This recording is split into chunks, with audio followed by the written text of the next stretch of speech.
Jika Anda nonton film ini, saya punya pesan sederhana. Satu, tolong jadikan film ini sebagai landasan untuk Anda melakukan penghukuman. Saya mau terlibat dalam film ini karena banyak orang yang akan makin paham bahwa memang telah terjadi kecurangan yang luar biasa sehingga pemilu ini tidak bisa dianggap baik-baik saja. Selain diajak oleh figur-figur yang saya hormati, tentu saja film ini dianggap akan mampu mendidik publik betapa curangnya pemilu kita dan bagaimana politisi telah mempermainkan publik pemilih hanya untuk memenangkan kepentingan mereka. Kecurangan ini jangan didiamkan atas nama kelancaran pemilu. Film ini adalah monumen, tagihan, monumen yang akan kita ingat bahwa kita punya peranan besar melahirkan orang yang bernama Jokowi.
Gibran ini belum, feeling politiknya kok belum,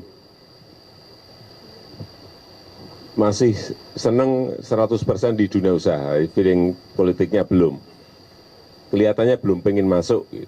Kaisang apalagi masih seneng-senengnya buka sini, buka sini, buka sini. Yang saya lihat malah feeling politik sudah mulai masuk tuh Bobi. Pertama umur, yang kedua baru 2 tahun aja jadi wali kota. Yang logis saja. Kami Prabowo Subianto dan Gibran Rakabuming Raka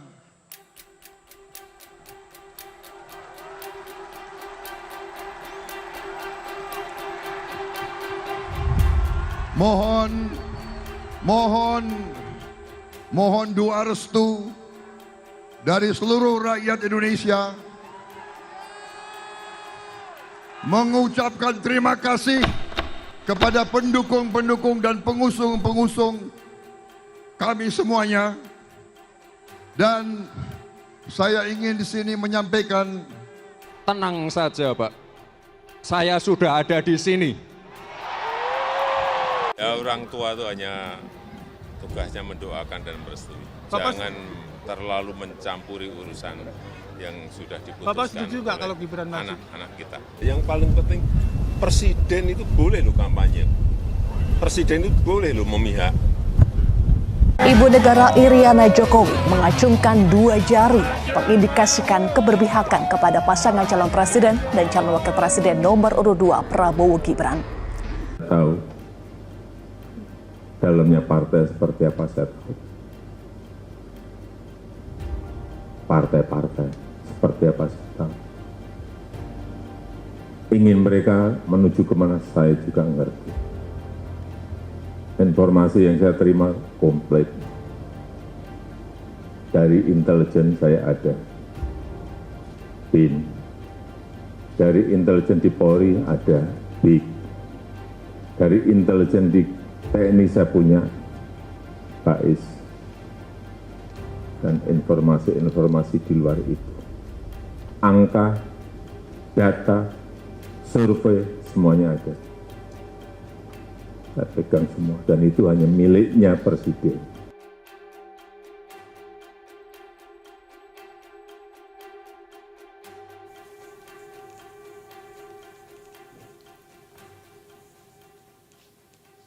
Pemilu sebentar lagi akan dimulai, pemilu presiden dan pemilu legislatif. Khusus pemilu presiden, pertanyaan paling menariknya untuk tahun 2024 adalah apakah pemilu 2024 presiden akan satu putaran? Kalau kita lihat angka yang ada menunjukkan bahwa memang pasangan 02 yang di situ ada anak presiden sedang memimpin. Dan itu barangkali yang membuat mereka sangat getol untuk berkata, mereka mau satu putaran. Dan hampir semua survei mengatakan bahwa kita akan satu putaran.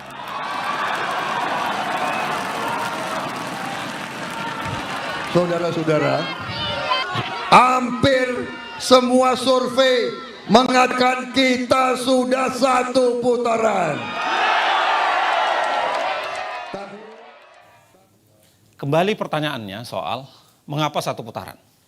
2 putaran itu membuat resiko kekalahan bagi orang yang sedang memimpin itu menjadi besar.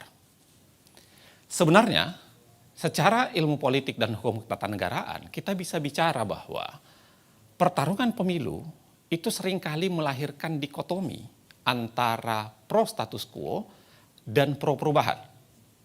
Antara orang yang jualannya adalah melanjutkan yang terdahulu dengan orang yang jualannya adalah ingin melakukan perubahan atau perbaikan secara mendasar. Dikotomi ini bukan khas Indonesia. Bisa terjadi di berbagai belahan negara, bahkan dalam tingkat yang lebih lokal, pernah terjadi dalam konteks Pilkada DKI Jakarta. Kalau Anda lihat Pilkada DKI Jakarta, menurut data survei, secara konstan sebenarnya pasangan Ahok dan Jarot yang kita ketahui didukung juga oleh Presiden Jokowi kala itu, senantiasa secara konstan memenangkan posisi paling atas dari semua survei. Kalau kita lihat hasil putaran pertama, memang Ahok dan Jarot itu memenangkan.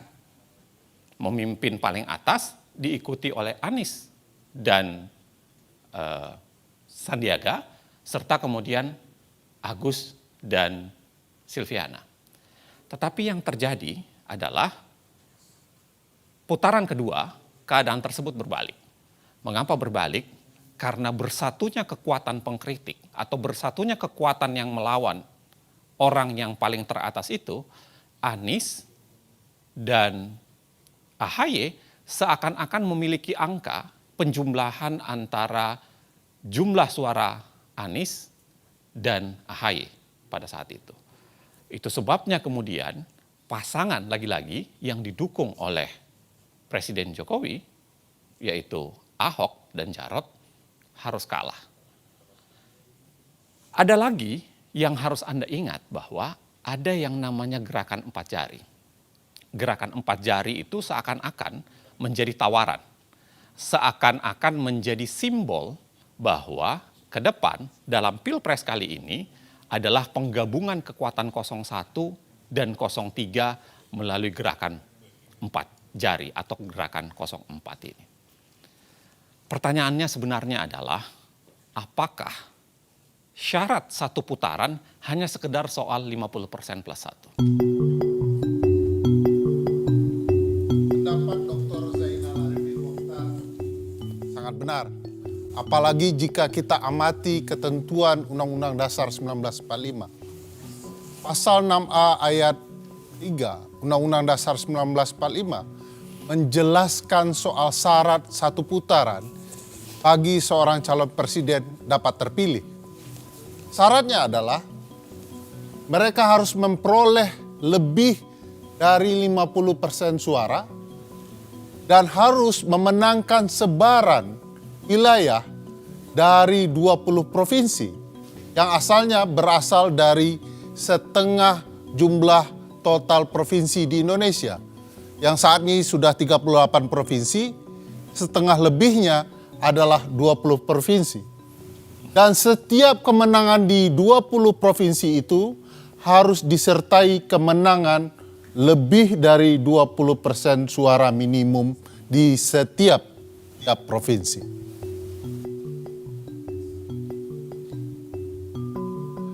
Jika kita amati, kemenangan satu putaran yang pernah terjadi dalam sejarah pemilu kita pasca reformasi, di mana pemilu presiden 2009 memperlihatkan kemenangan Presiden Susilo Bambang Yudhoyono. Kita bisa melihat dari peta ini.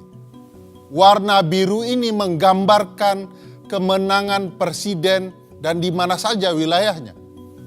Bayangkan luasnya. Jadi tidak mudah bagi seorang calon presiden memenangkan 50% suara dalam satu putaran pemilu. 50% suara bukan faktor tunggal. Jika kita simak betapa pentingnya soal sebaran wilayah dibandingkan sebaran suara, kita bisa melihat Pulau Jawa.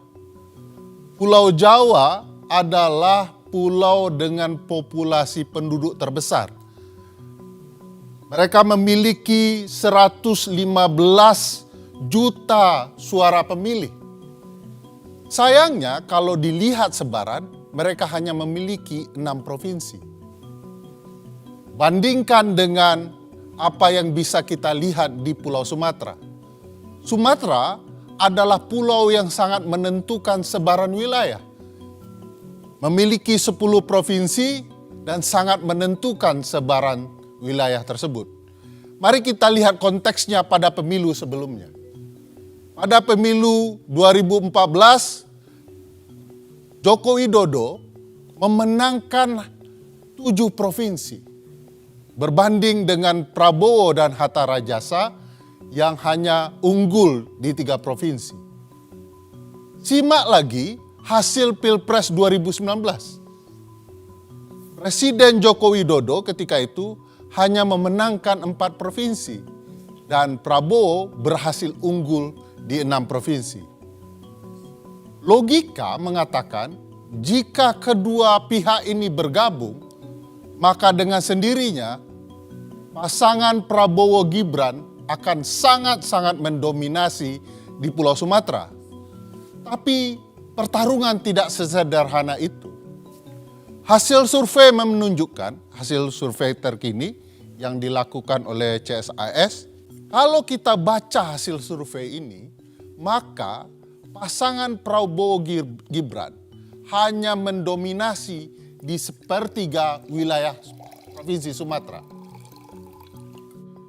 Ini memang tidak sederhana bahwa sebaran suara, sebaran wilayah penting akan bisa kita baca dari sebaran wilayah yang muncul kemudian yang menguntungkan pasangan Prabowo Gibran, yaitu sebaran wilayah di Pulau Papua.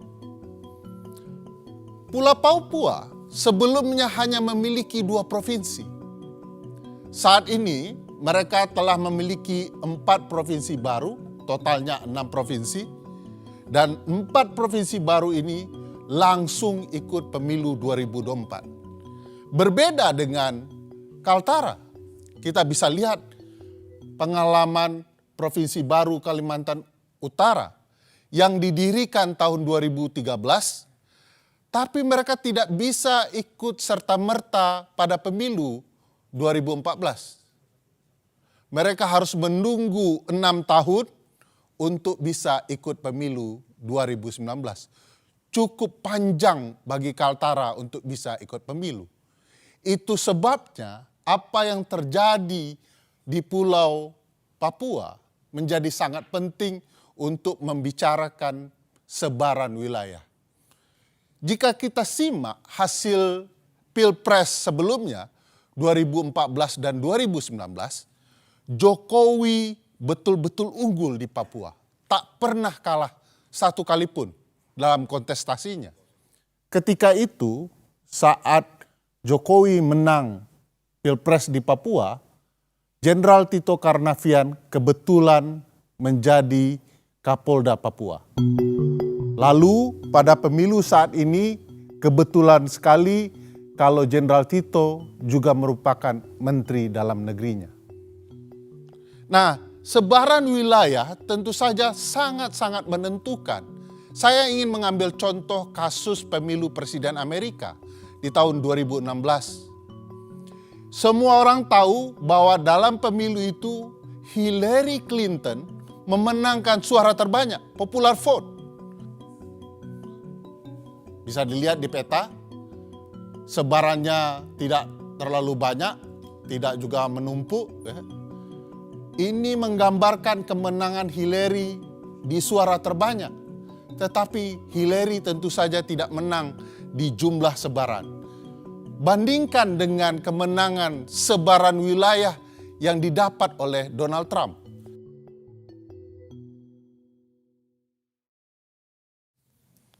Bang Bro, sudah dari tadi?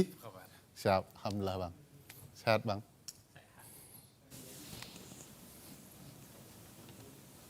Bagus sekali Jas. Pinjam lari dari pagi. Lari? Lari 10 kilo. 10 kilo, buset. Makanya banyak minum.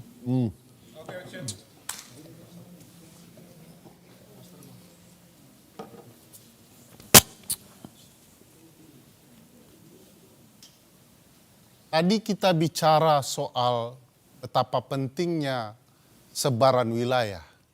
Sekarang kita mau bicara soal siapa penguasa di wilayah tersebut. Semenjak 2021, Presiden Joko Widodo sudah melakukan penunjukan kepada 20 penjabat gubernur di 20 provinsi.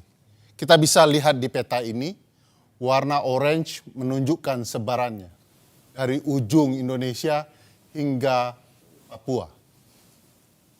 Presiden berwenang menunjuk penjabat gubernur sekaligus memberikan pengaruh luar biasa dalam penunjukan penjabat bupati dan wali kota. Kewenangannya di Menteri Dalam Negeri yang kemudian mendapat restu dari Presiden. Gambaran ini menunjukkan sebaran penunjukan pejabat bupati wali kota sekaligus gubernur di seluruh Indonesia. Kita bisa lihat sebaran wilayahnya. Warna merah adalah bupati dan wali kota dan orange adalah gubernur dari seluruh Indonesia. Hanya saja kalau kita lihat peran dari Pak Tito Karnavian sebagai Mendagri dan restu dari Presiden dalam penunjukan penjabat kepala daerah, pada dasarnya mereka tidak mematuhi putusan Mahkamah Konstitusi. Mahkamah menentukan bahwa proses penunjukan pejabat haruslah dilakukan secara terbuka, transparan. Mereka harus kemudian mendengarkan aspirasi pemerintah daerah dan masyarakat daerah, sekaligus taat pembentukan peraturan teknisnya agar penunjukan itu dapat berlangsung dengan fair. Sebab itulah kemudian karena ini melanggar putusan MK, Komisi Informasi Pusat dan Ombudsman Republik Indonesia menyatakan bahwa penunjukan penjabat itu telah melakukan maladministrasi. Seluruh wilayah ini yang terdapat penjabat bupati, wali kota, dan gubernur, kalau kita lihat jumlah daftar pemilih tetapnya adalah sebesar 140 juta suara yang ekuivalen dengan 50% lebih suara pemilih.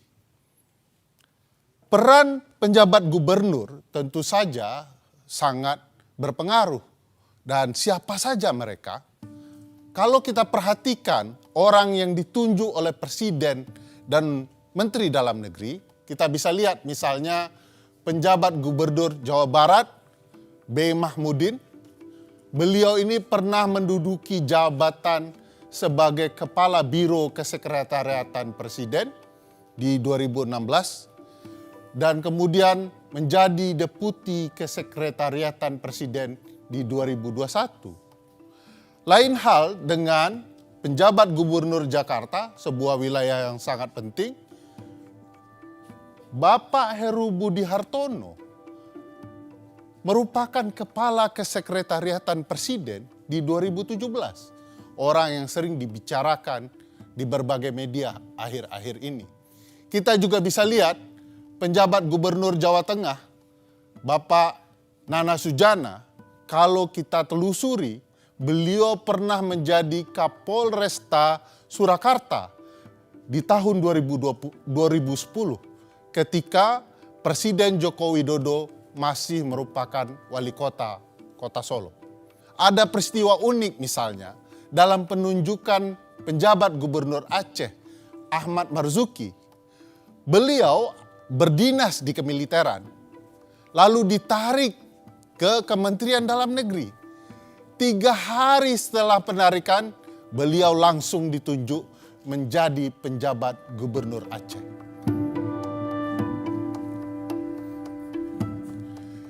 Berbagai hal bisa kita lihat antara relasi penunjukan dan berbagai peristiwa ketidaknetralan penjabat gubernur atau pejabat lain di dalam pemilu.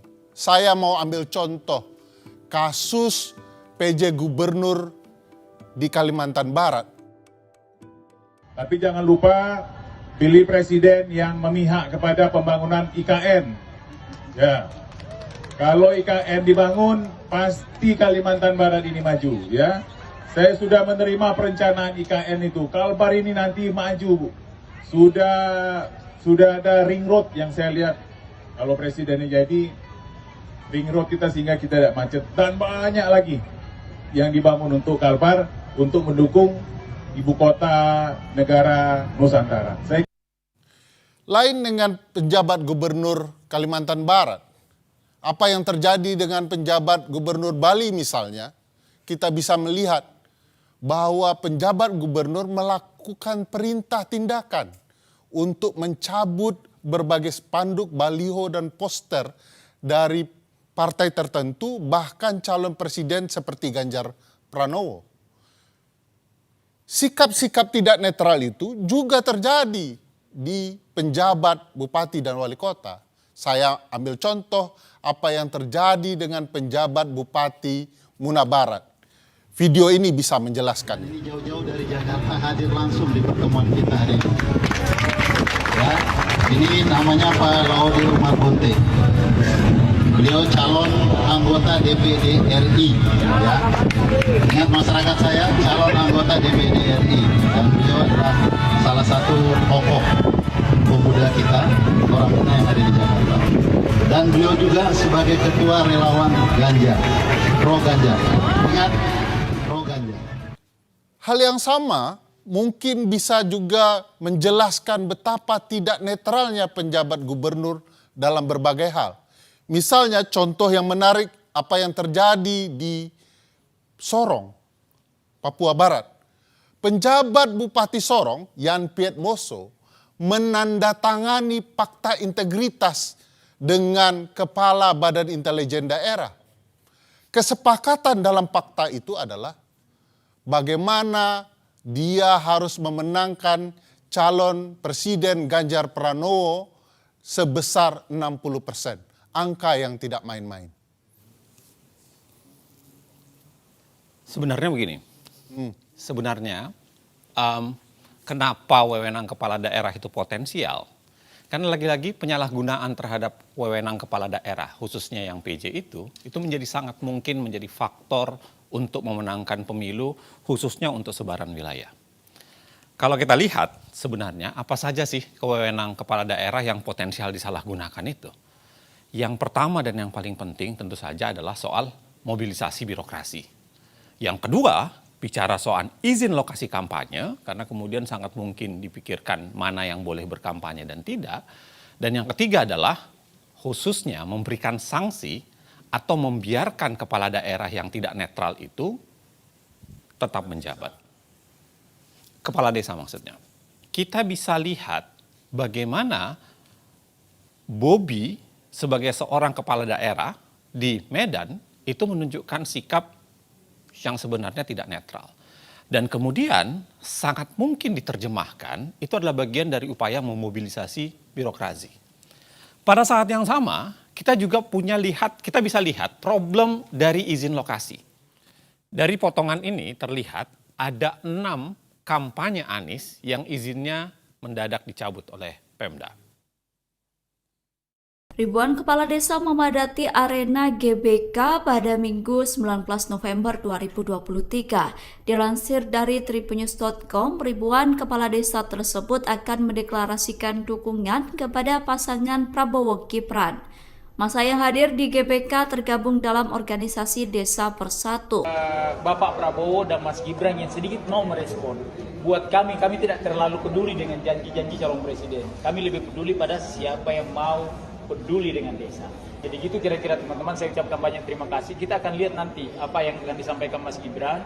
Mudah-mudahan Bapak Prabowo juga hadir, dan saya lihat bapak-bapak petinggi-petinggi kita juga banyak yang hadir nih. Nanti mereka memberikan tanggapan. Saya pikir demikian teman-teman semua. Masih soalan daerah, apa yang Anda baru saksikan itu adalah kasus deklarasi Desa Bersatu di GBK. Memang dalam kasus deklarasi Desa Bersatu, awalnya ada perdebatan soal apakah itu ditujukan untuk dukungan terhadap paslon tertentu atau tidak. Tetapi pada dasarnya kalau kita lihat mengapa deklarasi Desa Bersatu itu menjadi sangat seksi di mata publik, sebenarnya karena magnitudenya tidak sederhana. Walaupun hanya ada 8 asosiasi desa di situ, tetapi kalau kita jumlah, 8 asosiasi desa itu pada dasarnya itu meliputi sekitar 81 juta suara dari jumlah DPT yang ada di Republik ini. Artinya kurang lebih adalah 1/3 dari jumlah DPT yang ada. Nilai dan menetapkan telah terjadi dugaan pelanggaran terhadap pelaksanaan kegiatan tersebut. Upaya tersebut direncanakan untuk deklarasi terhadap salah satu pasangan calon presiden dan wakil presiden. Akan tetapi mendekati hari H, berdasarkan pertimbangan dan koordinasi, acara tersebut dikembalikan pada konsep semula, yaitu silaturahmi nasional, sehingga tidak ada acara deklarasi. Walaupun pada pelaksanaannya masih saja terdapat di antaranya nemtek dan narasi dari MC yang bersifat deklarasi atau keberpihakan. Lagi-lagi, desa adalah wilayah pertarungan. Tetapi kemudian apa yang dinyatakan oleh Bawaslu sebenarnya sudah mengklarifikasi pada dasarnya bahwa apa yang dilakukan di kasus deklarasi Desa Bersatu itu adalah sebuah pelanggaran. Nah, menjadi menarik. Apa sebenarnya wewenang kepala desa yang potensial disalahgunakan terkait dengan pemilu sehingga magnitud 81 juta tadi itu paling tidak dari 8 asosiasi desa itu menjadi penting untuk dikuasai. Setidaknya ada 4. Ada 4 wewenang kepala desa yang sangat potensial disalahgunakan terkait pemilu. Mulai dari 1 data pemilih karena berkaitan dengan data pemilih. Yang kedua berkaitan dengan penggunaan dana desa, kita ketahui dana desa jumlahnya menjadi wah belakangan ini.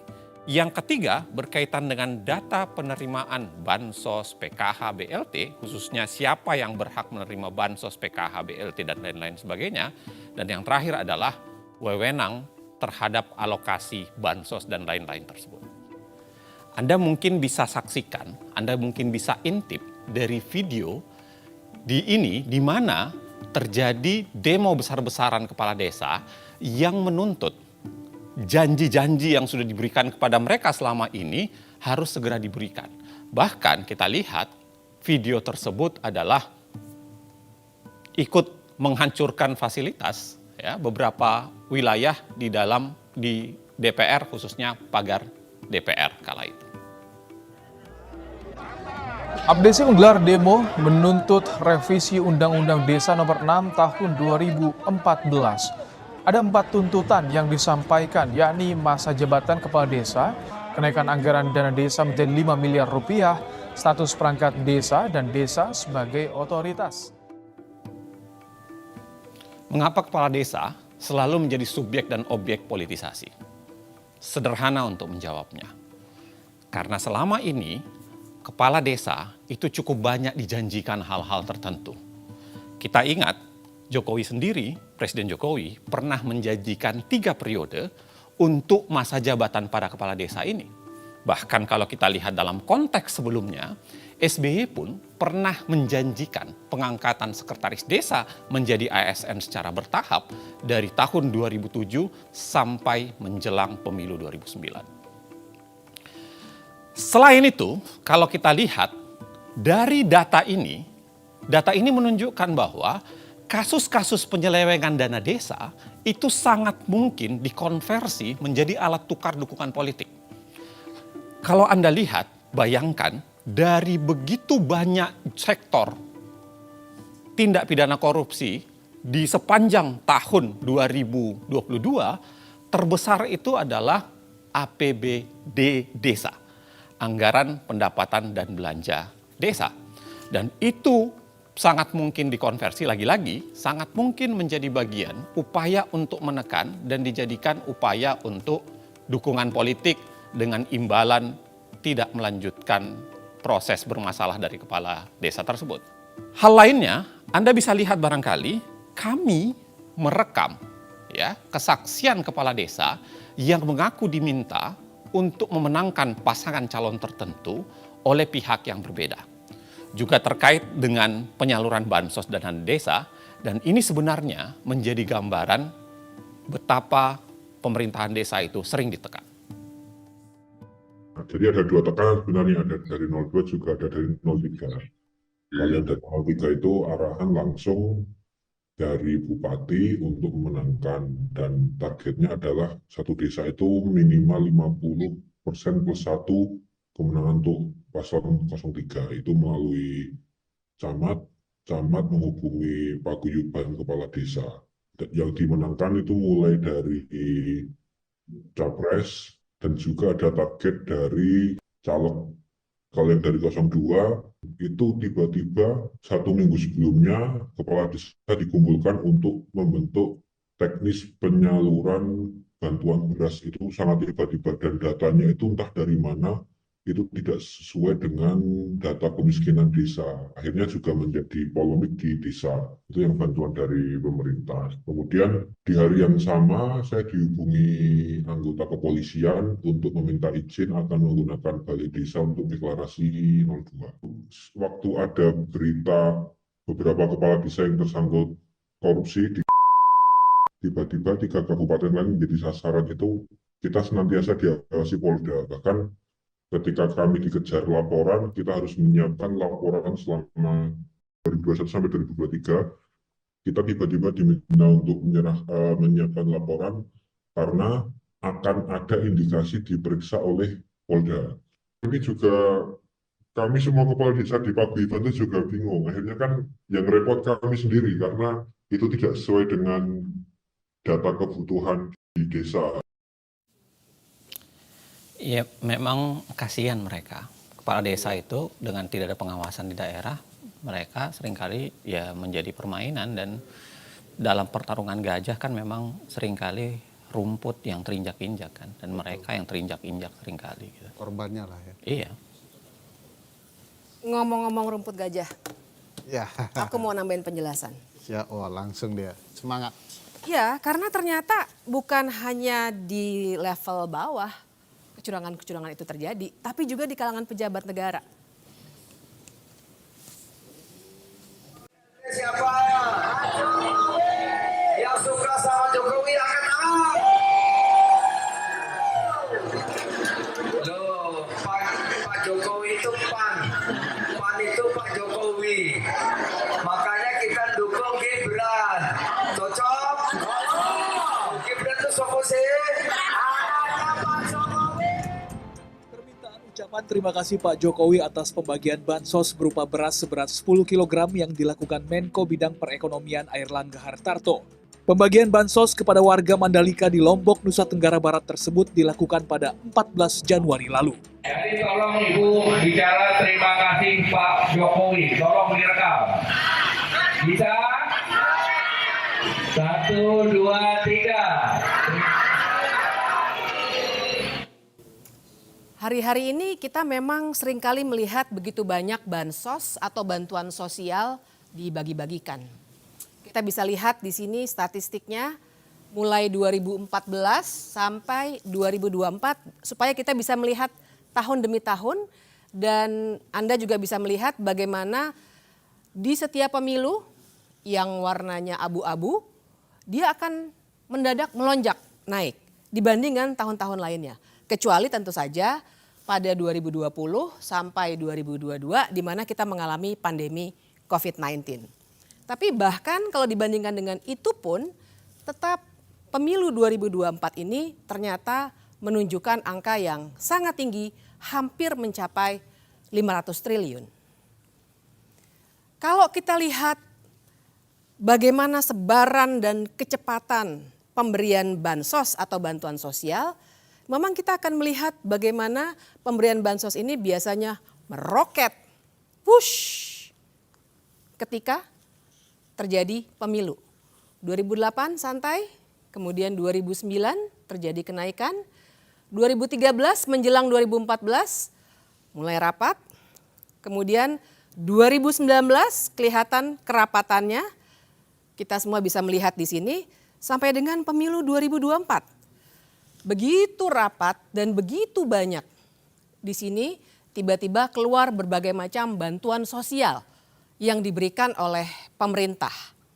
Bahkan kita bisa lihat bagaimana baru bulan Januari kita sudah menghabiskan 78,06 triliun untuk bantuan sosial. Di sini kita juga bisa melihat beberapa detail bantuan sosial itu. Kita bisa lihat ya angkanya di atas. Dari 496,8 triliun menjadi 508 triliun. 508 triliun ini sebagiannya memang belum dialokasikan, tapi sudah direncanakan untuk dialokasikan sampai dengan 2024 ini. Kita lihat detailnya misalnya bansos sembako yang mencapai 18,8 juta kepala keluarga. Kemudian kita juga bisa melihat yang angkanya besar dan beberapa kali dibicarakan, yaitu beras 10 kg per kepala keluarga yang mengcover 22 juta kepala keluarga. Yang juga angkanya signifikan dan banyak dibincangkan adalah bantuan langsung tunai, 18 juta kepala keluarga akan mendapatkannya. Di sini kita lagi-lagi bisa melihat bagaimana bantuan sosial ini meroket menjelang pemilu, ya, dan kita bisa melihat bagaimana kemudian bansos ini dipergunakan secara berlebih-lebihan dan melebihi apa yang dilakukan pada saat pandemi COVID-19. Tidak hanya bantuan sosial, pemerintah juga mengeluarkan kebijakan populis lainnya. Misalnya gaji PNS, TNI, dan Polri termasuk PPPK yang naik 8% pada 2024. Selain itu juga ada kenaikan gaji pensiunan PNS yang naik 12% di 2024. Kita jadi bisa bertanya-tanya apakah memang itu upaya-upaya itu adalah cara untuk menaikkan kesejahteraan atau memang hanya populisme belaka? Karena ternyata kenaikan upah buruh hanya naik 3,2 sampai 4,4%. Kita mesti ingat bahwa bantuan sosial itu kita harus klarifikasi di sini. Bukannya bantuan sosial harus dihentikan atas nama pemilu, tapi kita harus kembalikan bahwa bantuan sosial atau bansos bukan bantuan politik dan pejabat. Bantuan sosial itu sebenarnya adalah cara untuk secara cepat melaksanakan amanah dari Pancasila, sila kelima soal keadilan sosial. Kita juga membicarakan pasal 34 Undang-Undang Dasar 1945 yang bilang bahwa fakir miskin dan anak-anak terlantar dipelihara oleh negara. Memang idealnya cara mensejahterakan rakyat itu dengan melalui pendidikan, lapangan pekerjaan, dan hal-hal lain yang sifatnya struktural. Tapi baiklah, bansos harus dilakukan untuk mengatasi dengan waktu cepat. Tapi soalnya adalah kalau itu adalah fasilitas negara, kan seharusnya pemberiannya juga dilakukan sesuai dengan struktur kenegaraan kita. Siapa yang berhak ataupun berwenang memberikan bantuan sosial itu? Kementerian Sosial jawabnya. Uniknya ternyata sebenarnya data Kementerian Sosial yang namanya data kesejahteraan terpadu tidak digunakan. Barangkali kebetulan Menteri Sosial kali ini ada dari PDI Perjuangan yang sedang berseberangan dengan penerus Jokowi. Bicara soal bantuan sosial lagi-lagi kita akan lihat penyebarannya yang luar biasa. Dalam waktu 2 bulan, ini semua 2 bulan dilaksanakannya, kita bisa melihat di mana saja penyebaran bantuan sosial itu dilakukan.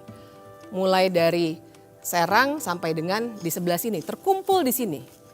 Apabila kita bandingkan dengan suara yang didapatkan oleh Presiden Jokowi pada pemilihan presiden 2019, kita akan bisa melihat himpitannya. Jadi di sini kita bisa melihat dengan jelas apa yang sebenarnya terjadi antara bantuan sosial yang harusnya fasilitas pemerintah yang kemudian digunakan dalam konteks elektoral seperti ini. Ada satu pemberitaan yang sangat menarik menurut saya karena menggambarkan apa yang dari tadi kita bicarakan. Kita bisa melihat dalam berita ini adalah soal bansos. Kita bisa melihat aparat, gubernur yang tadi juga dibicarakan, dan ajakan memilih capres yang melanjutkan Jokowi. Pertanyaan berikutnya adalah mengapa? Mengapa bansos juga dijadikan alat berpolitik dan lain sebagainya? Ada satu konsep dalam ilmu politik yang bisa kita gunakan yang namanya gentong babi atau pork barrel politics. Pork barrel, jadi memang istilah ini mengacu pada masa perbudakan di Amerika Serikat yang gambarannya seburuk perbudakan itu sendiri. Jadi bayangkan pada saat itu para budak harus berebutan mengambil daging babi yang diawetkan di dalam gentong. Mereka berebutan dan akhirnya muncul istilah bahwa ada orang-orang yang akan berebutan suatu jatah resmi untuk kenyamanan dirinya. Itu asal muasal istilah gentong babi. Jadi yang kita bicarakan di sini adalah cara berpolitik yang menggunakan uang negara untuk digelontorkan ke daerah-daerah pemilihan oleh para politisi agar dirinya bisa dipilih kembali. Tapi tentu saja kali ini Jokowi tidak sedang meminta orang untuk memilih dirinya, melainkan penerusnya. Oke. Menarik. Haus gara-gara gentong babi. Ambilin ya. Tadi yang lo omongin, Bib, itu aneh ya. Gentong babi, tapi kan yang nawar-nawarin itu pada para menteri ya. Kan ada tadi Erlangga sama itu dia. Zulhas. Persis. Jadi emang ada menteri-menteri. Coba ya, aku jelasin lebih lanjut ya. Kita mulainya dari gambar menteri-menteri ini. Karena memang kalau kita perhatikan, kenapa misalnya gentong babi itu bisa muncul? Karena sebenarnya kan gentong babi artinya dia resmi tuh. Kenapa dia bisa digunakan secara resmi? Karena dari menteri-menteri ini, termasuk yang tadi videonya sudah kita lihat, ternyata memang ada menteri-menteri yang berkampanye. Kita akan lihat 3 kategori. Kategori pertama adalah tentu saja menteri-menteri yang memang mencalonkan diri sebagai capres ataupun cawapres. Prabowo Subianto, Menteri Pertahanan, kemudian Mahfud MD, Menteri Koordinator Politik Hukum dan HAM. Apakah mereka boleh berkampanye? Tentu saja boleh, karena mereka memang sedang berkompetisi. Tapi syaratnya sebenarnya sangat ketat. Syarat pertama jelas mereka harus cuti. Dan ini yang kita tidak pernah dapatkan informasinya sampai sekarang. Dan syarat yang kedua adalah mereka tidak boleh menggunakan fasilitas negara. Sama sekali tidak boleh. Kita lihat kenyataannya seperti apa. Karena ternyata misalnya ada berita ini, di mana ternyata ada fasilitas negara yang dipergunakan untuk berkampanye. Atau bisa juga kita lihat misalnya bagaimana lagi-lagi fasilitas negara berupa pesawat dari TNI Angkatan Udara dipergunakan untuk berkampanye. Kita lihat di sini beberapa hashtag yang juga memperlihatkan bahwa ini adalah aktivitas kampanye, bukan aktivitas kementerian. Satu lagi, misalnya ini yang juga membuat heboh waktu itu, ketika akun X Kementerian Pertahanan resmi memberikan tanda pagar yang sebenarnya tujuannya adalah kampanye. Dan waktu itu sebenarnya beberapa kawan masyarakat sipil melaporkan penggunaan fasilitas negara ini, namun ternyata tidak bisa dilanjutkan. Kategori kedua sudah mulai ditampakkan juga di sini. Kategori kedua adalah para menteri yang masuk dalam tim kampanye. Ada beberapa nama yang terlihat, 4 dan 3 di sini. Pertanyaannya adalah apakah mereka boleh berkampanye? Sebagai tim kampanye tentu saja, itulah gunanya mereka masuk dalam tim. Tapi sekali lagi syaratnya juga ketat. Pertama, kita harus melihat apakah mereka cuti di luar tanggungan atau tidak. Dan yang kedua, lagi-lagi tidak boleh menggunakan fasilitas negara. Sekarang kita lihat bagaimana Wakil Menteri Agraria dengan jelas memperlihatkan dukungannya. Bahkan yang paling bisa kita tekankan adalah ketika itu ia sedang membagikan sertifikat kepada warga yang merupakan bagian dari wewenangnya sebagai wakil menteri. Tapi ternyata yang disapa adalah salah satu paslon. Kita juga bisa lihat kalau soal maghrib video ini. Baca Al-Fatihah waladolin. Ada yang diam sekarang, Pak. Ada yang diam sekarang. Saking cintanya sama Pak Prabowo itu. Ya kan? Itu kalau tahiyatul akhir Pak Yai kan gini Pak Yai. Tahiyatul akhir kan gini. Sekarang banyak gini Pak. Kayak gini. Ini sebenarnya tidak terlalu lucu ya, tapi yang kita harus perhatikan di sini backdropnya. Kementerian Perdagangan. Pertanyaannya pada saat itu, apakah dia sedang berada dalam kapasitasnya sebagai Menteri Perdagangan atau sebagai tim kampanye? Tidak pernah ada penjelasan, tapi video tadi sudah sangat menunjukkan kepada kita. Kita lihat yang berikutnya. Ini juga salah satu wakil menteri. Lagi-lagi kita perhatikan bagaimana ia sedang berkampanye. Pertanyaannya adalah apakah saat itu ia sedang cuti dari tugas-tugasnya sebagai wakil menteri. Kategori ketiga adalah menteri-menteri yang diduga melakukan kampanye terselubung. Sekarang kita lihat di sini sudah rata terisi. Mengapa kita bisa sebut mereka melakukan kampanye terselubung? Karena mereka tidak terdaftar dalam tim kampanye resmi yang didaftarkan pada KPU. Yang ini stop. Prabowo Gibran. Tengah. Prabowo Gibran. Sebelah sini. Prabowo Gibran. Baik. Sebelah sini. Di sini bisa kita lihat ajakan yang sangat nyata dari salah seorang menteri yang tidak terdaftar dalam tim kampanye dan juga sepanjang yang publik bisa ketahui tentu saja tidak terdaftar sebagai menteri yang sedang melakukan cuti. Begitu juga di sini Menteri Erick Thohir tidak mundur dan juga tidak dalam konteks cuti dan kita lihat jelas dari backdrop acara ini, ia sedang melakukan pelaksanaan kampanye. Berikutnya, barangkali di sini Yasona Lawli dan Menteri Tri Risma hari ini sedang diajak menjadi peserta yang boleh saja menurut konteks Undang-Undang Pemilu kita, tapi persoalannya apakah mereka sedang cuti atau tidak?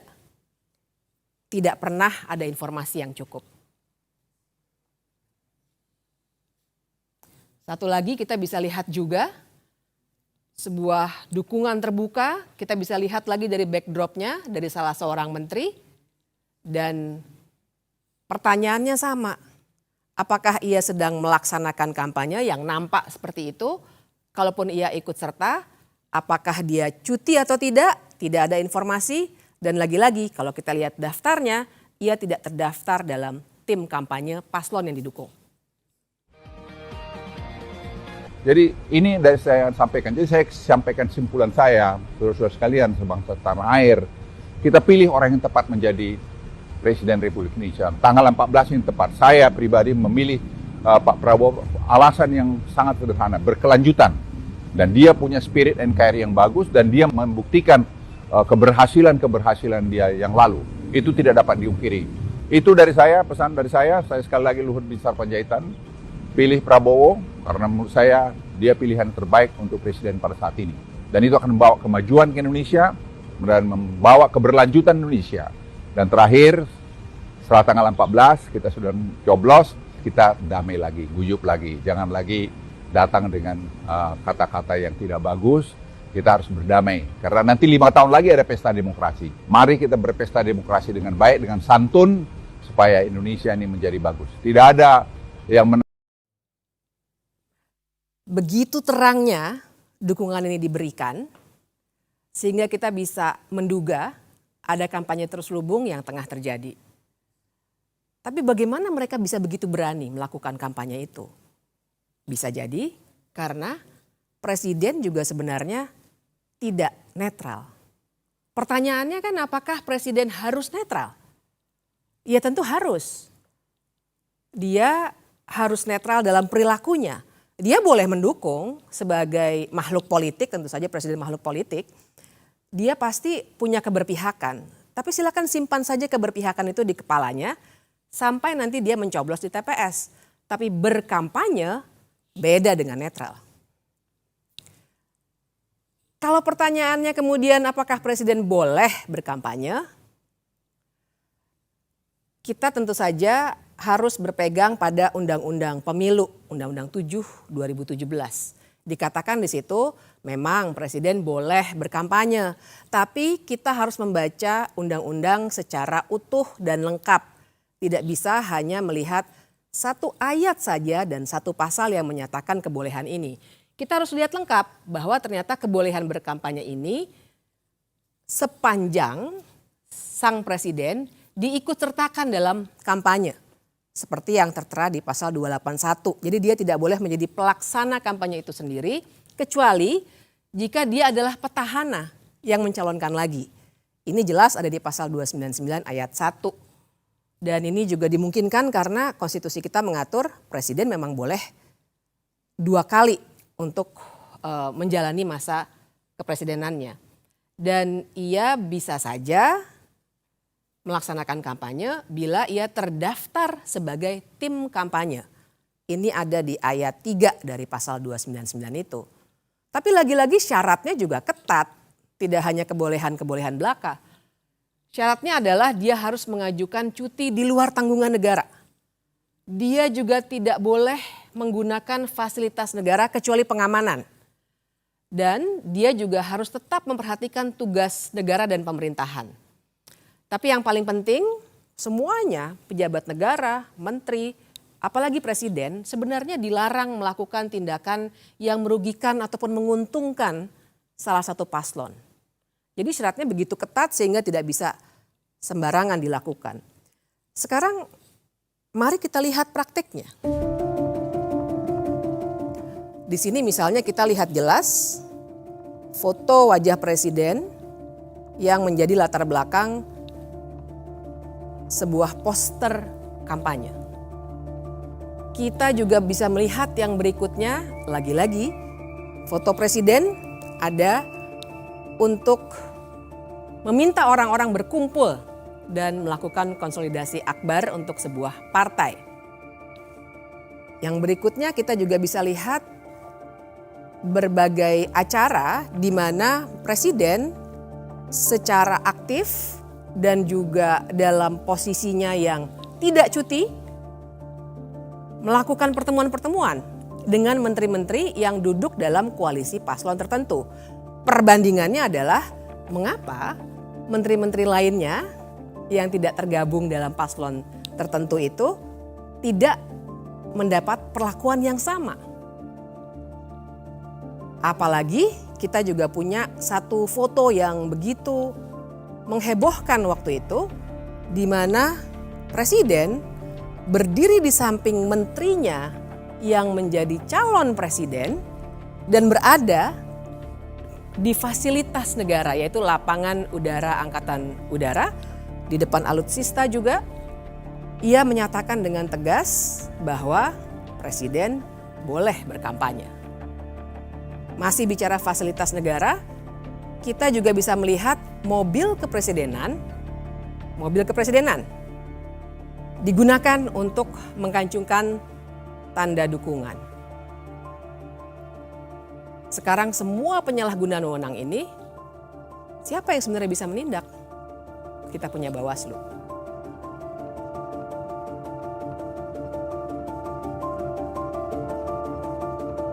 Saya ingin bercerita permasalahan tadi dengan menuturkan soal Bawaslu. Tentu saja segala kecurangan itu harus ditangani oleh Bawaslu dan ini merupakan tugas konstitusionalnya untuk mengawasi setiap tahapan penyelenggaraan pemilu. Tetapi faktanya Bawaslu inkompeten. Apa saja kira-kira kasus yang menceritakan betapa gagalnya Bawaslu mengawasi proses penyelenggaraan pemilu?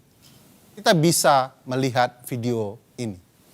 Ini tadi masukan-masukan, aspirasi dari para pimpinan, ketua-ketua organisasi desa. Sementara kami tampung dulu, mungkin minggu depan kita jadwalkan untuk ketemu saja ya Pak ya.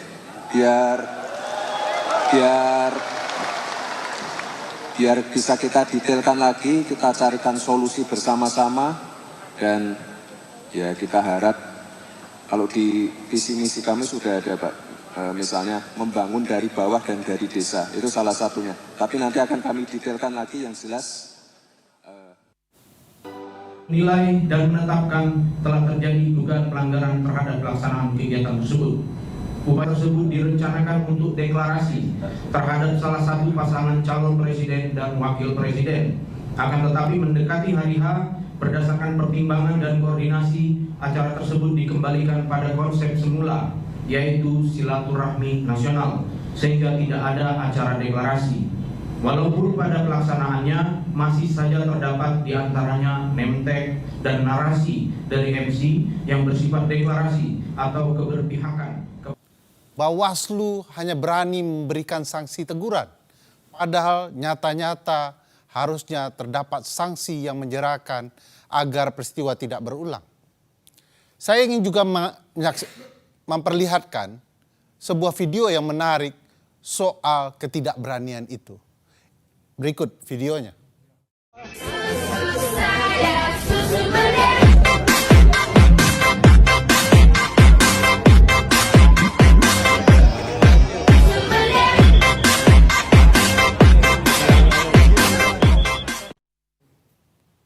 Kasus ini menarik karena Bawaslu RI tidak berani menanganinya, menyerahkan penanganan dan prosesnya di Bawaslu DKI Jakarta. Tetapi temuan Bawaslu DKI Jakarta adalah ini merupakan pelanggaran perda. Dan sebagaimana kita ketahui, kalau terjadi pelanggaran terhadap peraturan daerah atau perda, maka yang menentukan pemberian sanksinya adalah pemerintahan daerah, dalam hal ini PJ Gubernur DKI Jakarta. Lagi-lagi ada kasus yang menarik soal tidak inkompeten atau inkompetennya Bawaslu dalam kasus akun X Kementerian Pertahanan. Di akun ini terlihat bahwa jelas-jelas ada upaya kampanye terang-terangan di akun resmi, tanda contreng. Tetapi kemudian kita bisa ketahui bahwa kasus ini tidak berlanjut karena menurut Bawaslu kurang materi. Padahal materinya sudah jelas ini pemanfaatan ruang atau kewenangan yang dimiliki oleh lembaga negara. Integritas Bawaslu yang dipertanyakan itu tentu berkaitan dengan bagaimana mereka diseleksi dan siapa yang kemudian menyeleksi mereka. Salah satu yang menjadi figur sentral adalah Ketua Pansel Dr. Juri Ardiantoro. Beliau adalah Pansel Bawaslu yang kemudian kita ketahui merupakan tim sukses Jokowi di Pilpres 2019. Dan bahkan kita juga mengetahui juri adalah saat ini menjadi anggota TKN 2024 yang mengusung pasangan Prabowo Gibran. Kalau kita simak lebih jauh, bahkan Juri Ardiantoro pernah menjadi anggota Kepala Staf Presiden, KSP. Dan kita mengetahui relasi ini mempertegas hubungan Juri dan Jokowi. Kita bisa lihat Juri merupakan komisioner KPU 2012-2017 di mana Presiden Jokowi terpilih dalam pemilu Presiden 2014. Dan di tengah waktu dia kemudian ditunjuk menjadi Ketua KPU 2016-2017. Saya punya pengalaman menarik soal proses seleksi itu. Sebagai salah satu anggota di sebuah WhatsApp grup teman-teman kepemiluan, beredar screenshot dan berbagai foto-foto yang kemudian membangun kecurigaan bahwa proses seleksi Bawaslu sudah ditentukan jauh hari sebelum kelolosannya. Dalam grup itu beredar screenshot foto-foto yang memperlihatkan nama-nama anggota Bawaslu yang lolos. Nama-nama itu disandingkan dengan nama-nama partai dan kita lihat bahwa nama-nama yang sama kemudian terpilih menjadi anggota Bawaslu di 4 hari kemudian. Apakah ini sebuah ketidaksengajaan? Memang perlu penelusuran lebih jauh. Tetapi ini menarik memperlihatkan bagaimana proses pemilihan mereka ternyata ada keraguan di mata publik. Mereka diragukan integritasnya padahal semestinya sebagai penyelenggara pemilu mereka non-partisan. Disebut di dalam Undang-Undang Dasar mereka harus mandiri. Masalah yang terjadi di Bawaslu tidak sendirian. Sebagai penyelenggara pemilu, KPU juga memiliki masalah yang sama. Soal KPU saya ingin seseorang menjelaskan lebih jernih. Mungkin Dr. Uceng yang punya pengalaman soal ini bisa menuturkan.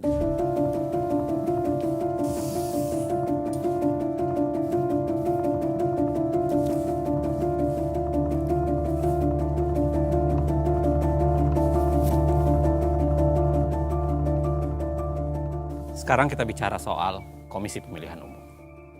Secara konstitusional, Komisi Pemilihan Umum memiliki fungsi yang sangat luar biasa, khususnya untuk menyelenggarakan pemilihan umum di Republik ini.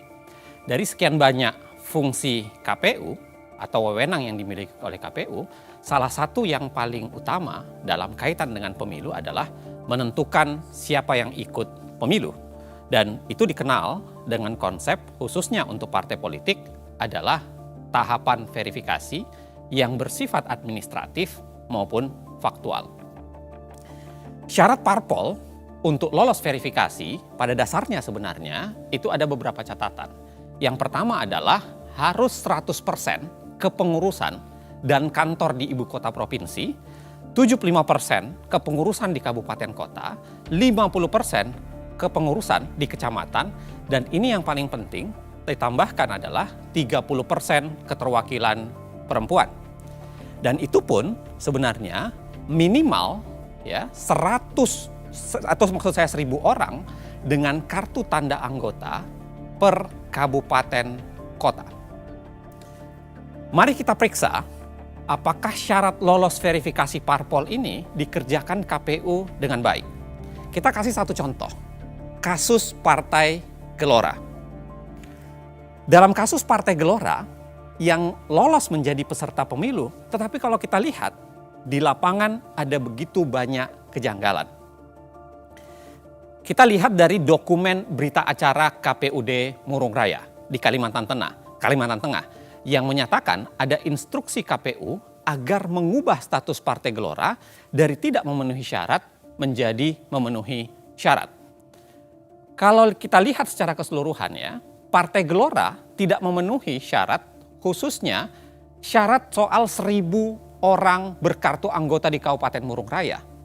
Dari sampel uji petik yang dilakukan terhadap 114 kartu tanda anggota, Partai Gelora hanya memenuhi 85 orang yang terverifikasi punya kartu tanda anggota. Namun luar biasanya, partai ini tetap dinyatakan lolos. Tidak sekedar di Murung Raya, kasus Sangihe pun melihatnya menjadi menarik. Di kasus Sangihe, pengakuan salah seorang aparatur sipil negara telah melakukan kecurangan, mengubah verifikasi partai yang tidak lolos menjadi lolos. Jadi penyesuaian itu secara teknis bahwa memang men-NS sejumlah orang dan PNS untuk bisa mencapai syarat minimal di daerah masing-masing.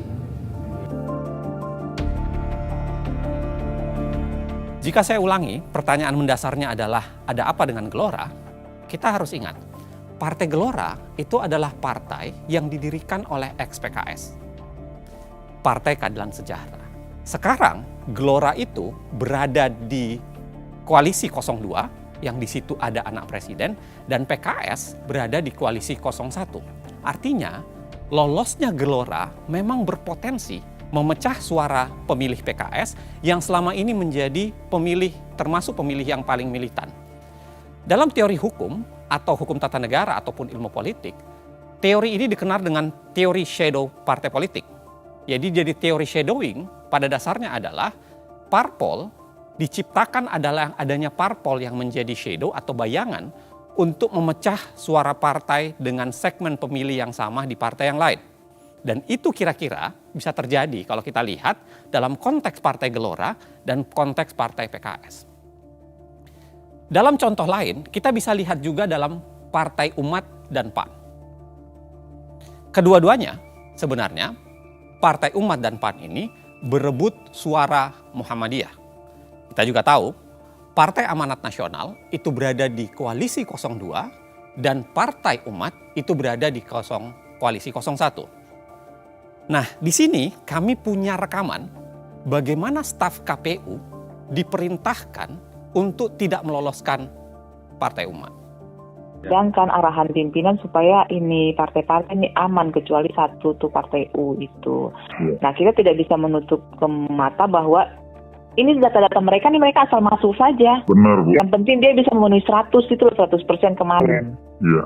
Sedangkan kondisi di bawahnya seperti itu. Nah, saya sih sebenarnya kemarin sudah ngomong juga sama Pak Idam, Bapak, apakah kita bisa memberikan, memang secara ketentuan 124 sampai 126 itu mutatis mutandis, tapi melihat dari sisi waktu nggak mungkin kita lakukan itu.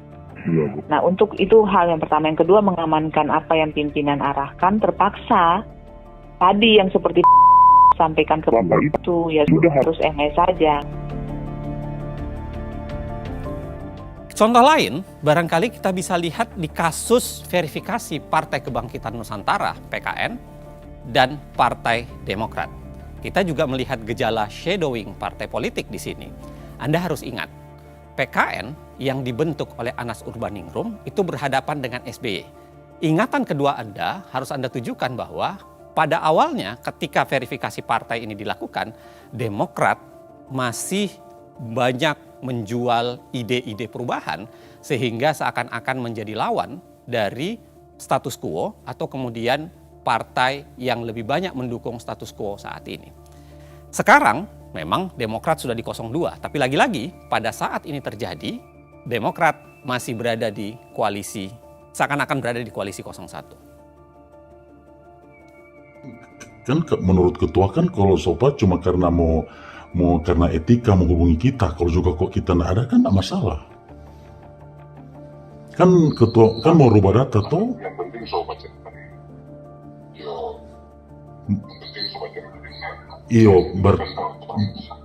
berarti ini mau manipulasi data dan ketua. Kitanya udah bukan manipulasi data, jadi ketua ini melaksanakan arahan. Arahan Mar kan memanipulasi data. PKN kan cuma 1 MS. Kau mau jadi berapa MS-nya nggak manipulasi itu? Jadi bagaimana pakai istilah melaksanakan arahan itu saja. Melaksanakan arahan dengan merubah data. Iya toh. Istilah merubah data pokoknya melaksanakan arahan saja. Iya, melaksanakan arahan dengan merubah data toh. Ya, kalau begitu oke. Tapi kalau manipulasi. Sekarang kalau nyandak manipulasi dan ketua apa dang? Dari 1 MS kau mau jadi banyak MS, bukan manipulasi DP nama itu. Yang pasti DP akan kesana, tapi kita lebih. Ketua sarjana hukum. Ketua sarjana hukum toh kita rasa ketua lebih paham. Ketua kan sarjana hukum.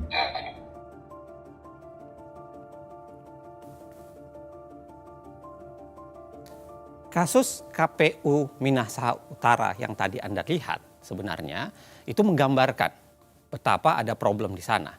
Tetapi menariknya memang sampai saat ini agak sulit kemudian melakukan verifikasi lagi terhadap kasus itu.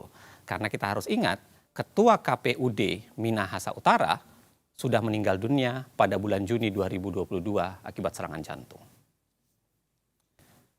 Kalau kita lanjut lagi, kita tidak sekedar berbicara wilayah pelanggaran etik atau pelanggaran di wilayah penggunaan kewenangan KPU yang dimanipulasi dengan cara meloloskan atau tidak meloloskan partai tertentu, kita juga bisa bicara soal pelanggaran etik di tingkat individu. Di sini ada kasus di mana Ketua KPU Hashim Asyari itu punya relasi khusus dengan wanita emas. Kita bisa lihat Ketua KPU dan Ketua Partai Republik 1 yang itu dijabat oleh seorang yang dijuluki wanita emas itu seringkali bertemu secara pribadi. Memang dalam kasus itu sanksi DKPP sudah dijatuhkan. Bentuknya apa? Peringatan keras terakhir. Sekali lagi ingat, peringatan keras terakhir. Nah, menariknya memang dari secara keseluruhan kalau kita baca KPU seringkali tampil lebih menjadi pelayan partai politik dibanding penegak hukum atau kemudian berusaha menyukseskan hak-hak publik bagi masyarakat. Yang terlihat, lagi-lagi KPU seringkali menjadi pelayan parpol. Misalnya kalau kita lihat di kasus tidak mematuhi putusan Mahkamah Agung soal 30% keterwakilan perempuan. Saya jelaskan secara sederhana ya, dalam kasus 30% keterwakilan perempuan, putusan Mahkamah Agung itu sebenarnya mengkoreksi cara KPU menghitung bagaimana yang dimaksud 30% keterwakilan perempuan. Karena pendekatan yang keliru itu membuat keterwakilan perempuan tidak bisa maksimal.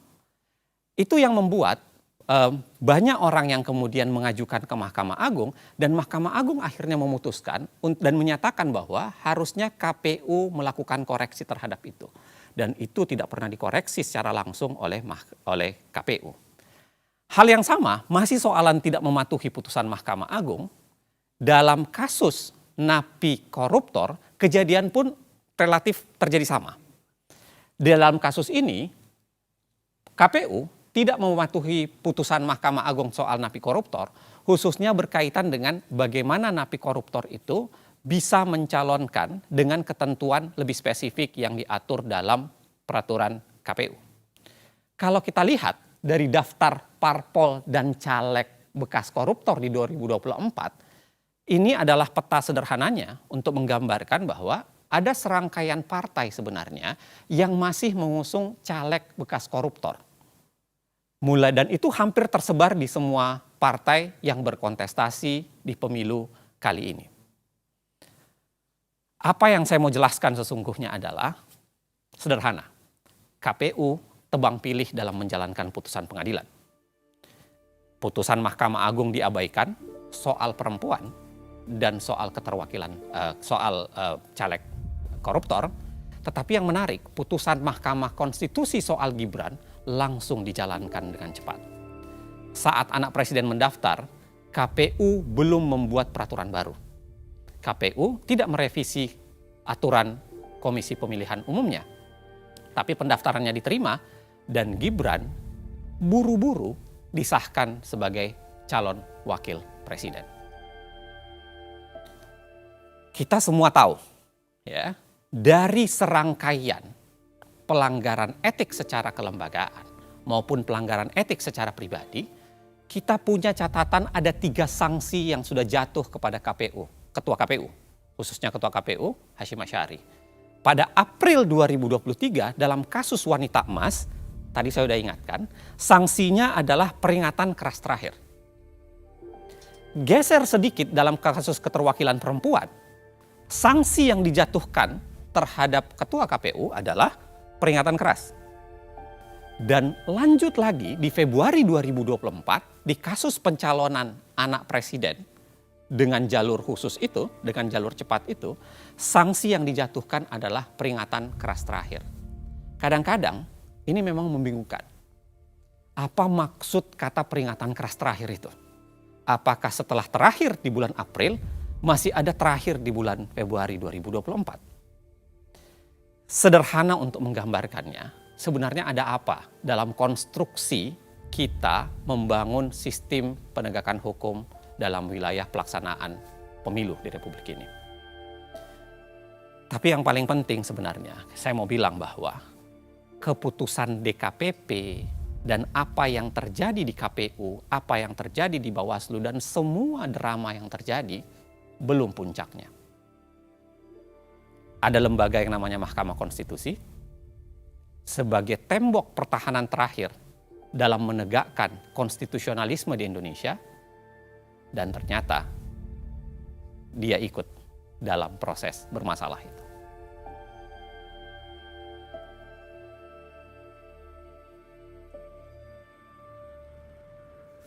Puncak dari semua cerita tadi ada di sini, Mahkamah Konstitusi. Ada beberapa hal yang akan kita lihat bersama-sama, mengapa Mahkamah Konstitusi menjadi puncak dari cerita-cerita yang dari tadi sudah kita lihat sama-sama. Yang pertama, kita melihat ada kontradiksi di Mahkamah Konstitusi. Bayangkan sebuah pagar untuk memagari pencalonan presiden dan wakil presiden. Di satu sisi, untuk syarat mencalonkan yang berupa ambang batas pencalonan presiden atau presidential threshold, 31 kali, 31 ditolak oleh Mahkamah Konstitusi dengan berbagai alasan. Tapi ketika ada syarat lain yang diminta untuk diubah, tiba-tiba Mahkamah Konstitusi membuka pintu lebar-lebar hanya 1 kali permohonan. Apalagi kita harus ingat, cara untuk mengubah undang-undang melalui Mahkamah Konstitusi sebenarnya adalah cara yang dalam tanda kutip instan. Karena harusnya perubahan undang-undang dilakukan oleh pembentuk undang-undang sesuai pasal 20 Undang-Undang Dasar 1945. Dan kita juga akan melihat adanya konflik kepentingan. Jangan lupa kita juga nanti akan melihat bagaimana pendapat hukum 9 hakim konstitusi yang akan sangat menarik untuk kita gali. Yang kelima, semua permohonan yang diajukan untuk persoalan yang sama ditolak kecuali 1 dan sangat spesifik. Yang keenam, putusan itu juga langsung berlaku. Tidak ditunda sampai pemilu berikutnya ataupun tidak ditunda sampai beberapa tahun tapi langsung berlaku saat itu juga. Yang ketujuh, permohonan ini sebenarnya sempat dicabut, kemudian didaftarkan kembali di hari libur. Lalu kita juga harus bicara soal fakta bahwa ada Majelis Kehormatan Mahkamah Konstitusi atau MKMK yang sudah memutuskan bahwa ada pelanggaran etik berat oleh Ketua Mahkamah Konstitusi yang adalah paman dari Gibran. Namun putusan MKMK itu karena terkait etik memang tidak langsung membatalkan putusan. Putusan 90 tetap berlaku. Perlu ada catatan juga bahwa Ketua Majelis Kehormatan MK itu ternyata punya potensi benturan kepentingan. Perlu saya jelaskan di sini bahwa menantu dari Ketua MKMK sekarang tengah mencalonkan sebagai anggota legislatif dari partai dalam koalisi yang mengusung Gibran. Dan anak dari Ketua MKMK itu juga pengurus di partai tersebut. Kemudian kita nanti akan melihat ada indikasi transaksi di balik konstitusi yang bisa terlihat dari fakta bahwa si pemohon menggugat calon wakil presiden karena wan prestasi di pengadilan perdata. Dan yang terakhir, Ketua MK yang tadi sudah diberikan sanksi etik untuk diberhentikan sebagai Ketua MK, ternyata malah menggugat ke Pengadilan Tata Usaha Negara supaya jabatan Ketua MK dikembalikan kepada dirinya. Tapi memang pada hari itu kami bertiga punya pengalaman yang berbeda-beda. Silakan Mas Uceng, Uda Ferry, bagaimana pengalaman pada hari itu yang bisa menggambarkan ke semua 11 yang tadi saya jelaskan sehingga sebenarnya sebuah media massa nasional mengatakan bahwa Gibran adalah anak haram konstitusi. Ya, kami ingin memulai dengan argumentasi bahwa setiap peristiwa bahkan kejahatan bisa dibongkar dengan mengungkap siklus waktu. 9 Maret, Partai Solidaritas Indonesia mengajukan permohonan pengujian Undang-Undang Pemilu, tepatnya pasal 169 huruf Q yang mengatur soal batas usia calon presiden dan calon wakil presiden. Ketentuannya menghendaki hanya orang yang sudah berusia 40 tahun yang dapat mengajukan diri sebagai calon presiden atau calon wakil presiden. PSI menginginkan diatur hanya orang yang telah berusia 35 tahun dapat mengajukan diri sebagai calon. Yang menarik dari PSI adalah ketika permohonan ini berjalan, komposisi ketua atau pimpinan PSI dirombak. Gibran yang merupakan kakak dari Kaisang yang semula diajukan sebagai calon presiden oleh PSI mengganti ketuanya menjadi adik Gibran, yaitu Kaisang. Lalu harus diingat bahwa ketua Mahkamah Konstitusi adalah paman dari Gibran dan Kaisang.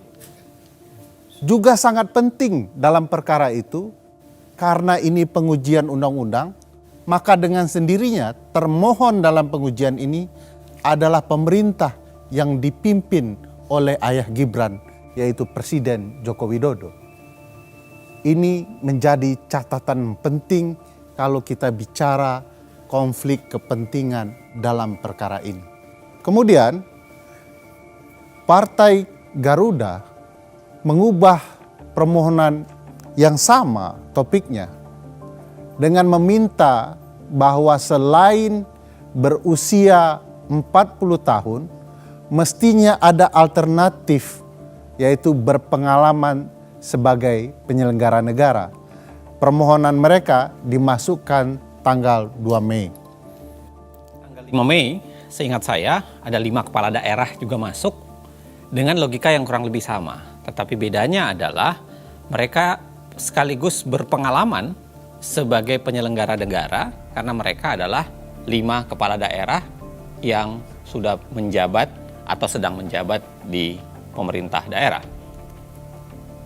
Tidak lama kemudian, sebenarnya rentangnya cukup jauh sebenarnya, sekitar 3 bulan kemudian, ada Almas Sakibiru yang memasukkan permohonan baru dengan bahasa bahwa seorang yang bisa dicalonkan sebagai presiden atau wakil presiden itu sekurang-kurangnya harus berpengalaman sebagai kepala daerah.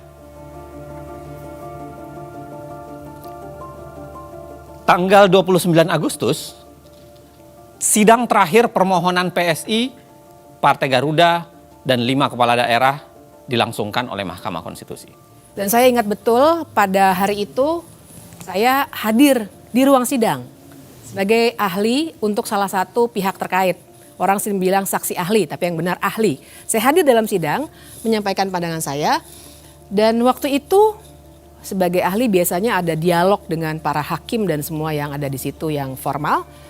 Sebenarnya terbaca bahwa hakim-hakim punya indikasi akan menolak 3 permohonan ini. Karena mereka melihat, dan ini baik secara umum, bahwa masalah syarat kepala daerah itu bukan wewenang Mahkamah Konstitusi, melainkan memang wewenang pembentuk undang-undang. Itu adalah sidang terakhir karena setelah itu biasanya akan ada penyerahan kesimpulan, kemudian rapat permusyawaratan hakim, kemudian putusan dibacakan. Kami masih menunggu-nunggu karena perkara ini tentu saja sangat menarik. Agak luput dari perhatian kami, ternyata pada 5 September ada pemeriksaan pendahuluan untuk permohonan Almas. Dan setelah itu, seperti normalnya prosedur di Mahkamah Konstitusi, ada perbaikan permohonan dari Almas. Kita bisa geser ke tanggal berikutnya pada 12 September. Almas memperbaiki permohonannya, kira-kira begini konstruksinya. Tetap 40 tahun sebagai syarat dalam pasal 169 huruf Q Undang-Undang 7 2017 itu, kemudian ditambahkan atau jadi alternatif atau berpengalaman sebagai kepala daerah baik di tingkat provinsi maupun kabupaten _kota. Berubah artinya ya, dari awalnya hanya kepala daerah, dia kemudian lebih menjelaskan bahwa bukan hanya kepala daerah di tingkat provinsi maupun juga kepala daerah di tingkat kabupaten kota.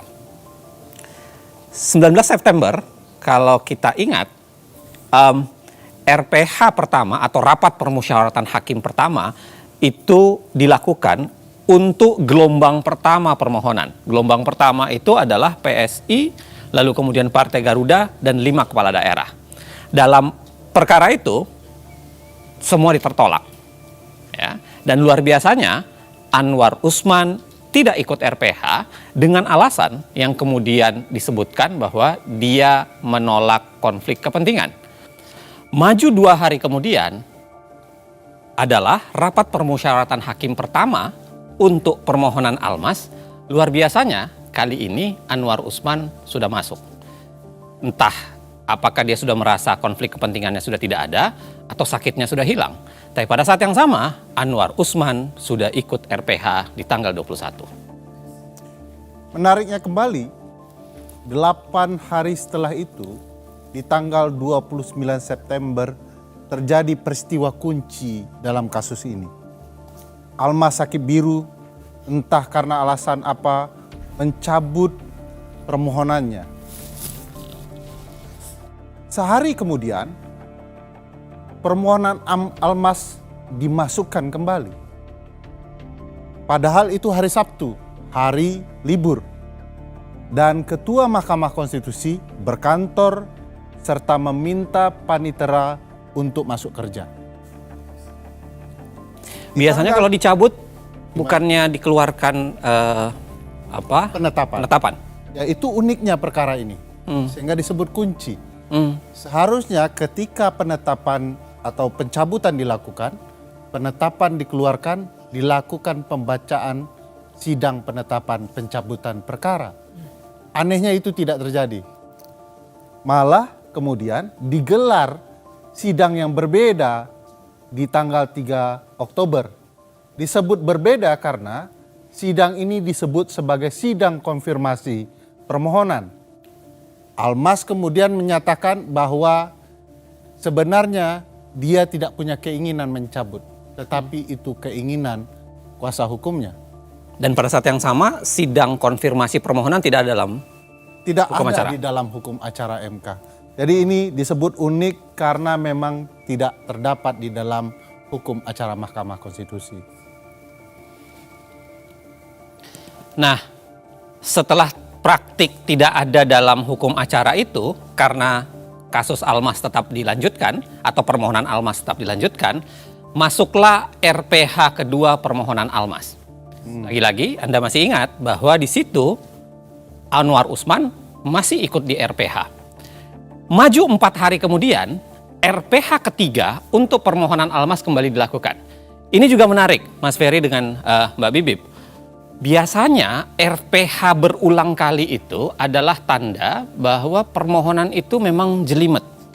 Atau ada pertarungan perkara yang penting, atau barangkali karena memang pemohon menghadirkan sebuah logika yang canggih dan pembuktian yang luar biasa. Tapi kalau kita lihat Almas, saya tidak cukup yakin dengan itu. Karena kalau kita lihat permohonan Almas, Anda bisa bayangkan alat buktinya ada 3. Satu adalah KTP-nya Almas, yang kedua adalah fotokopi Undang-Undang 7 2017, dan yang ketiga adalah dokumen Undang-Undang Dasar. Jadi tidak ada sebenarnya logika argumentasi yang memadai untuk diperdebatkan secara hukum. Kalau kemudian menjadi menarik, kalau kemudian harus ada 3 RPH untuk membahas permohonan Almas. Dan nggak ada sidang ya, Bang Uceng? Sama sekali tidak ada sidang. Jadi nggak ada saksi, nggak ada ahli. Tidak ada sidang. Jadi tidak pernah dibuka sidang. Yang ada adalah hakim sibuk memperdebatkan permohonan Almas saja, tapi tidak pernah membuka itu ke publik, dan itu dilakukan berulang kali. Karena sidang substansi kan sudah selesai ya? Ya. Di tanggal 29 Agustus. Persis. Nah, setelah 9 Oktober nih, saya ingat sekali tuh hari itu. Saya yakin kita punya pengalaman yang beda-beda. Pada 16 Oktober 2023 itu. Tapi karena kami memang sangat terlibat dalam perkara ini, walaupun dengan aktivitas yang berbeda-beda, semua pasti pada pasang headset, mendengarkan dari gadget masing-masing apa yang terjadi di ruang sidang. Jadi hari itu saya juga mendengarkan dengan tekun. Paginya perkara yang lain dulu. Kemudian pada 11.45 seperti saya duga, permohonan PSI selesai dibacakan dan ditolak. Lega betul saya. 12.29 perkara kedua yang dimohonkan oleh Partai Garuda ditolak juga. Tambah lega saya. Kemudian yang ketiga, 12.49 perkara ketiga selesai dibacakan juga ditolak. Ya. Kegembiraan Mbak Bibip soal kelegaan itu juga hinggap di diri saya. Karena selesai istirahat, saya makan siang, bahagia, demokrasi Indonesia terselamatkan, saking bahagianya tertidur. Nah, di sini momen krusial yang dikerjain oleh MK itu. Di hari-hari yang sama ini saya ingat saya berangkat dari Jogja pagi. Karena memang ada acara di Jakarta, ada beberapa acara di Jakarta. Dan sebuah koran nasional itu minta saya nulis soal putusan ini. Makanya kenapa kemudian di bandara saya mendengarkan, lalu kemudian begitu nyampe di Jakarta, sudah istirahat makan siang, saya tahu putusannya, tapi saya mendengarkan kembali melalui siaran ke belakangnya gitu, dari siaran YouTube. Dan ya saya persis bayangan saya sebenarnya permohonan ini ditolak. Hanya saja saya agak khawatir sebenarnya. Ini nggak sepenuhnya saya merasa gembira. Karena saya kasih bocoran aja. Jadi beberapa hari sebelumnya ada 2 peristiwa sebenarnya yang membuat saya agak khawatir. Yang pertama adalah karena di sebuah podcast ada seorang politisi yang bercerita dengan lantang bahwa putusan ini akan berubah dengan ya agak mirip dengan permohonannya Almas. Sebut saja Bambang Pacul. Bambang Pacul, ya, dalam sebuah podcast. Dan yang kedua, bocoran ini sebenarnya sudah keluar di kalangan wartawan. Jadi beberapa wartawan itu sudah mulai bercerita bahwa permohonan ini akan dikabulkan dengan alasan yang agak mirip Almas. Itu yang membuat saya, walaupun ini semua ditolak, saya tetap merasa was-was bahwa jangan-jangan terjadi arus balik di pasca makan siang. Ya. Gitu. Nah, kebahagiaannya Ferry itu sebenarnya beralasan sih. Karena kan memang kita nih yang biasa mengamati, menganalisis putusan-putusan MK, paham bahwa biasanya kecenderungannya kalau ada satu perkara yang objeknya sama, kecenderungannya akan sama karena satu blok begitu ya. Nah, tapi waktu itu saya ingat betul di jadwal sidang memang tertera hari itu akan diputus banyak putusan, tidak hanya 3. Nah, jadi waktu siang itu Ferry lagi tidur, ada tuh wartawan yang nanya, "Mbak, komentar dong mengenai putusan yang sudah keluar nih, bagus-bagus ya Mbak ya?" Nah, saya tahu ada beberapa guru besar yang sudah berkomentar membahagiakan, tapi saya bilang sama wartawan itu, "Nanti deh, saya merasa ada sesuatu yang akan berbeda setelah makan siang. Saya hanya mau diwawancara setelah semua putusan hari ini dibacakan." Ferry masih tidur ya? Terjadilah, masih tidur. Karena logikanya kan memang putusan yang sama materinya.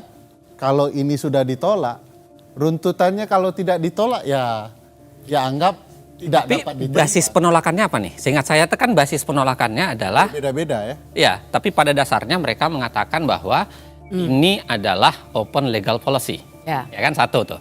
Terhadap permohonan Garuda dan 5 kepala daerah ditolaknya, salah satu alasannya mengatakan karena penyelenggara negara itu terlalu luas.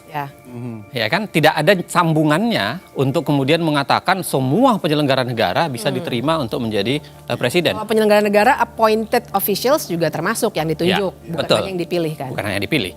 Nah, ada juga seingat saya Pak Suhartoyo konsisten untuk kemudian menolak semua jenis dengan alasan bahwa ini harusnya NO. Need on Fundamental Clerk, tidak dapat diterima karena seharusnya bukan perkara di Mahkamah Konstitusi atau seharusnya ini bagian dari open legal policy. Nah, ada satu yang menarik karena ada nama Guntur Hamzah. Karena di 3 permohonan ini Guntur Hamzah itu secara konsisten menerima semua permohonan. Jadi dia mengabulkan permohonan PSI, mengabulkan permohonan Garuda, bahkan mengabulkan juga permohonan 5 kepala daerah. Nah, jadi istirahat makan, siang-siang itu kami semua di tempat masing-masing juga makan. Setelah selesai, saya di suatu acara nih. Masih mendengarkan terus walaupun sebenarnya acara diskusi. Tapi saya ingat betul teman-teman yang dalam satu acara bilang ke saya, "Mbak Bibip kok mukanya berubah?" Karena ternyata jam 15.27 putusan Almas selesai dibacakan dan dikabulkan. Ternyata sekarang orang yang jabatannya masih menjadi wali kota walaupun hanya 2 tahun bisa menjadi calon wakil presiden. Padahal masa jabatan itu harusnya 2,5 tahun ya. Betul. Jadi sebabnya muncul kata sedang itu ya. Ya, jadi di sini sebenarnya yang menarik. Karena ternyata kita tadi sudah lihat sama-sama permohonan Almas sebenarnya bunyinya lihat di 12 September tuh. Berpengalaman sebagai kepala daerah baik di tingkat provinsi maupun kabupaten kota. Tapi ternyata waktu dikabulkan, amar putusannya berubah menjadi pernah garis miring sedang menduduki jabatan yang dipilih melalui pemilu. Ini pun sebenarnya agak aneh ya, kalau dilihat dari praktik Mahkamah Konstitusi harusnya dia sedikit banyak agak terikat dengan permohonan. Tapi ketika dia berbeda dari permohonan, itu kan secara teori ketatanegaraan biasa perdebatannya banyak. Misalnya soal ultra petita dan lain-lain sebagainya. Tapi saya kira apapun itu, ya berapa hari kemudian Gibran mendaftar. Tapi saya kan masih tidur itu ya. Jadi tiba-tiba ada senior. Oh iya, dibanguninnya gimana tuh? Dibangunin oleh senior dikatakan Gibran diperbolehkan mencalon. Saya sedikit marah dan sampai mengatakan saya gugat Anda nanti. Karena Anda mengganggu mimpi saya soal betapa indahnya demokrasi di Indonesia. Sekarang setelah terbangun, rasa-rasanya demokrasi jadi kian buruk.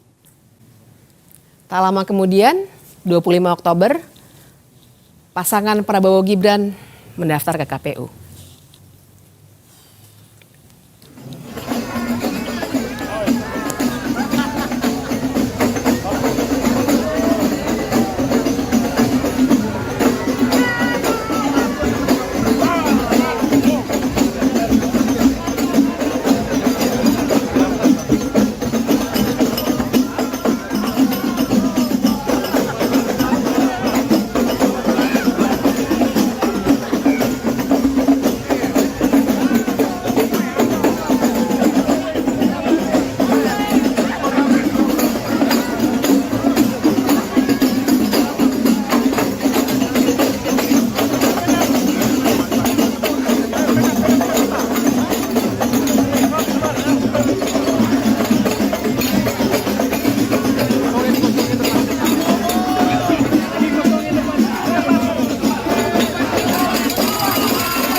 Tapi memang kita harus lihat dinamika putusan ini dengan segala kekecewaan yang sudah kita rasakan sama-sama. Kita bisa melihat ada apa sebenarnya di balik putusan nomor 90 itu.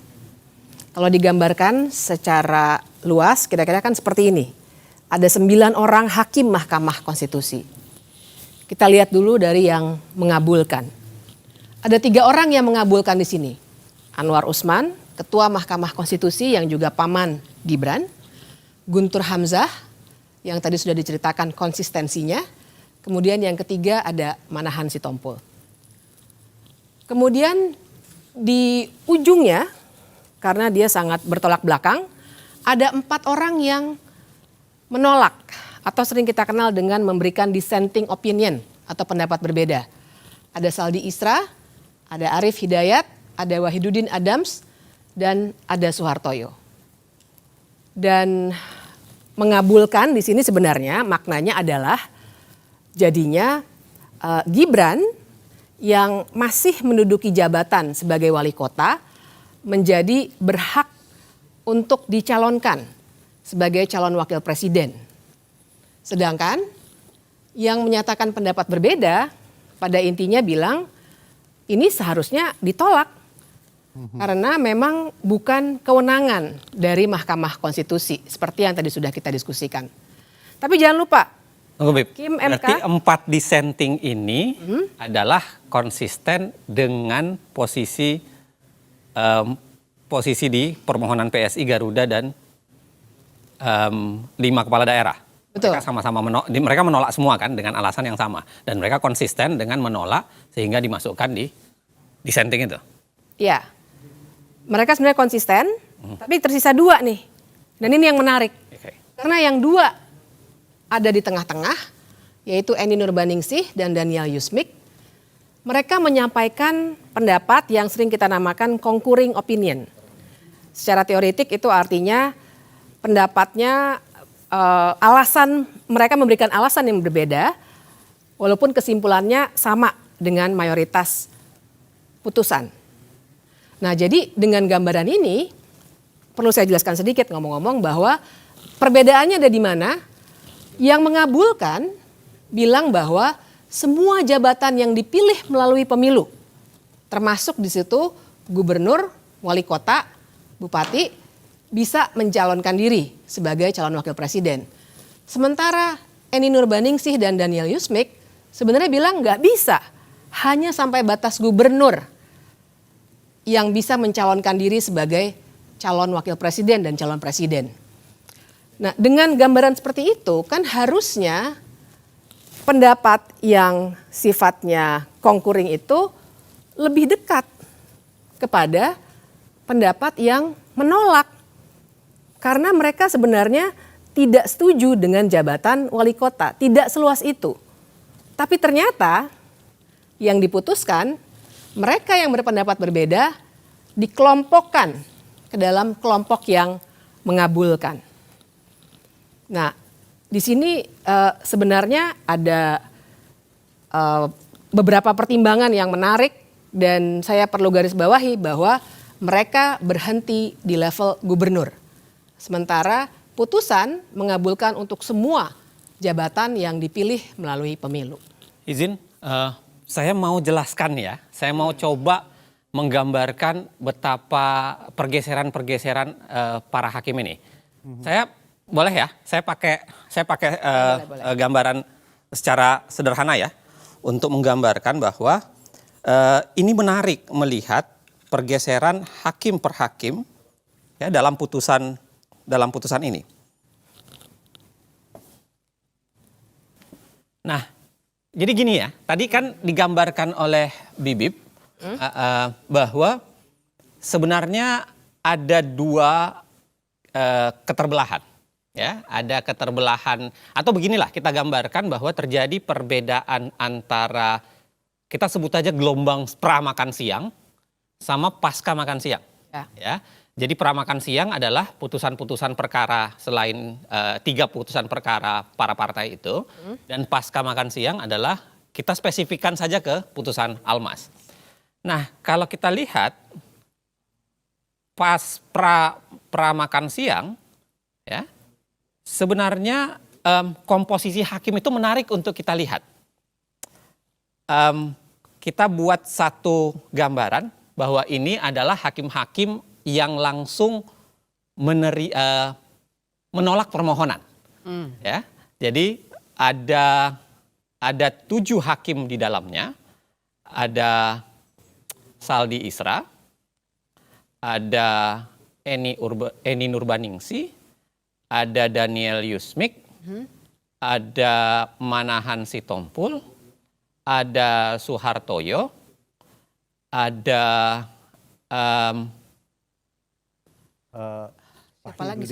Wahidudin Adams, betul, dan Arif Hidayat, ya kan? Ada 7 di kelompok ini. 1 orang konsisten mengabulkan. Ini yang kita, atau saya ganti warnanya deh. Saya ganti warnanya ya, supaya jauh lebih mudah kita lihat.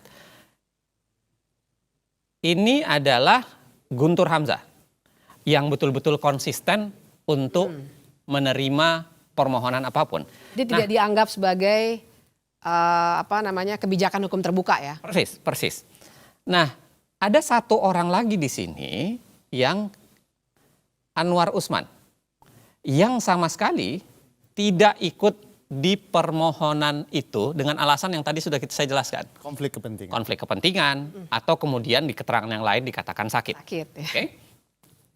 Nah, menariknya pergeseran pasca makan siang ini menarik untuk kita lihat.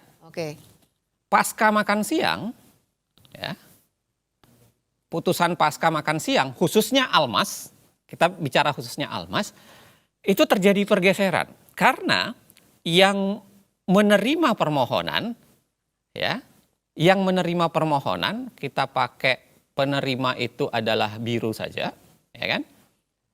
Yang menerima permohonan itu berubah menjadi 3. Ada 3 orang di situ. Ya.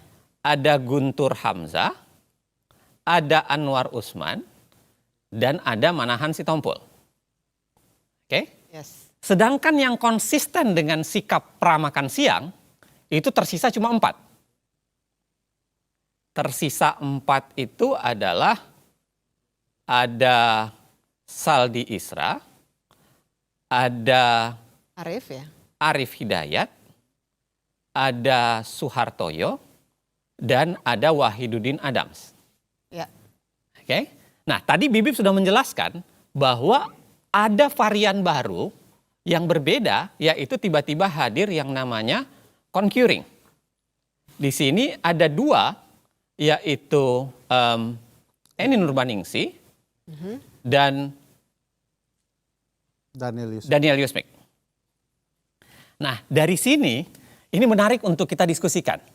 Ya. Mengapa ada banyak pertanyaan? Pertanyaan pertama adalah mengapa Manahan Sitompul ini tiba-tiba bergabung di tempat sini? Ya. Ini yang banyak dibahasakan termasuk dalam putusan MK-MK. Jangan-jangan ini adalah hasil dari proses lobby-lobby. Karena kan putusan MK-MK menyatakan ada hakim lain yang masuk ke ruangan hakim lain untuk kemudian saling berbicara. Ya. Itu keanehan pertama. Keanehan kedua adalah Anwar Usman yang tiba-tiba ikut gabung berbeda dengan kasus dengan yang lain. Ya. Kalau ini kita sebut keanehan pertama, ini keanehan kedua. Oke? Keanehan ketiga adalah misteri pergeseran dua orang yang awalnya di sini adalah menolak dengan alasan yang dikembangkan. Ya, tadi Bibi sudah menjelaskan bahwa dia menjadi concurring. Padahal concurringnya itu kalau kita baca, Eni termasuk menjelaskan cukup detail. Dia mengatakan, ya kenapa hanya gubernur yang boleh diterima dan berbeda dengan isi putusan. Karena gubernur itu adalah wakil pemerintahan pusat di daerah. Sehingga gubernur itu seakan-akan adalah ada bau-bau pusatnya. Menjadi gubernur itu dekat dengan pemerintahan pusat dalam tanda kutip. Itu dibuat dalam putusannya concurringnya Eni. Nah, menariknya adalah saya tidak tahu mengapa ya, dan mungkin barangkali kita bisa diskusikan kemudian atau kita bisa simpulkan atau kita tarik bagaimana cara berpikirnya. Mengapa Eni Nurbaningsih dan Daniel Yusmik memilih untuk concurring dan pada saat yang sama dia memilih untuk digabungkan di dalam putusan yang mayoritas 5 ini. Tadi Bibi sudah menjelaskan. Harusnya kalau komposisinya adalah dia bergabung dengan yang seperti ini, karena memang ini lebih pengelompokannya lebih dekat, harusnya putusannya menjadi 6-3. 6-3 ya. Ada juga pertanyaan Bang, kalau boleh bertanya. Almas mengajukan permohonan dengan mengatakan bagi yang pernah menjadi kepala daerah. Kata pernah, dia harus menyelesaikan masa jabatannya. Ya. Persis. Lalu tiba-tiba di putusan ada tambahan kata. Pernah atau sedang. Persis. Nah siapa yang melakukan perubahan itu? Kita nggak tahu ya, tapi kalau kita lihat gejalanya, ini kan ada 3 nama nih yang sebenarnya konsisten di sini. Dia, ya kan, yang kemudian bicara di sini. Yang paling konsisten itu adalah Guntur Hamzah. Guntur Hamzah. Karena Guntur Hamzah itu kan dari awal. Ya kan? Guntur Hamzah itu dari awal di semua kasus dia menerima. Guntur Hamzah ini hakim yang masuk dadakan ke Mahkamah Konstitusi karena harus diingat bahwa Guntur Hamzah ini adalah hakim yang menggantikan Hakim Aswanto secara pelanggaran konstitusi juga. Ya. Kita harus tetap ingat. disahkan. Tapi tetap disahkan. Ya. Dan jangan lupa Guntur Hamzah ini pernah juga melakukan perubahan pada putusan sehingga dijatuhkan sanksi etik. Ya. Dan dia dulu adalah Sekretaris Jenderal Mahkamah Konstitusi. Persis. Nah, hal yang menarik lainnya adalah kalau kita baca dari dissenting opinion Saldi Isra, Arif Hidayat, Suhartoyo, dan Wahidudin Adams, kebanyakan isinya itu, walaupun ada juga bagian menganalisis perbedaan mereka dengan putusan mayoritas, tapi kebanyakan itu adalah seakan-akan dalam tanda kutip sumpah serapah. Ada kemarahan Saldi Isra yang dituliskan di situ, ada kemarahan Arif Hidayat dituliskan di situ, ada kegundahan Wahidudin Adams yang dituliskan di situ. Betul. Nah barangkali lagi-lagi itu barangkali yang bisa menjelaskan kenapa putusan ini baunya anyir. Dan saya kira itu yang saya tuliskan di sebuah media nasional, kemudian saya katakan bahwa ya putusan begini ini memperlihatkan betapa palu hakim sebenarnya patah berkeping-keping di hadapan putusan Almas.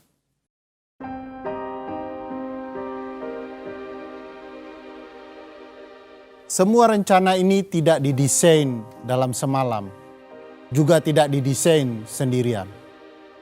Sebagian besar rencana kecurangan yang terstruktur, sistematis, dan masif untuk mengakali pemilu ini sebenarnya disusun bersama dengan pihak-pihak lain. Mereka adalah kekuatan yang selama 10 tahun terakhir berkuasa bersama. Persaingan politik dan perebutan kekuasaan, desain kecurangan yang sudah disusun bareng-bareng ini akhirnya jatuh ke tangan satu pihak, yakni pihak yang sedang memegang kunci kekuasaan di mana ia dapat menggerakkan aparatur dan anggaran. Tapi sebenarnya ini bukan rencana atau desain yang hebat-hebat amat. Skenario seperti ini dilakukan oleh rezim-rezim sebelumnya, di banyak negara, dan sepanjang sejarah.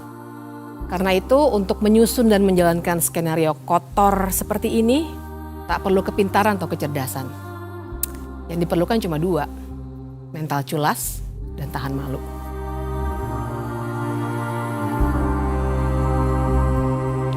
Sekarang ini saya mau fokus dulu bekerja, ngurusi masalah rusun, masalah monorail, masalah MRT, masalah kesenjangan tadi, masalah copet tadi, masalah-masalah itulah. Jadi saya yang paling kecil kayak Kaisang dia jualan pisang goreng, kemudian yang gede Gibran itu jualan martabak. Ini yang Ayang sama suaminya mau jualan kopi, ya silakanlah. Mau terjun ke politik juga silakan, nggak tahu saya. Tanyakan aja ke anaknya langsung.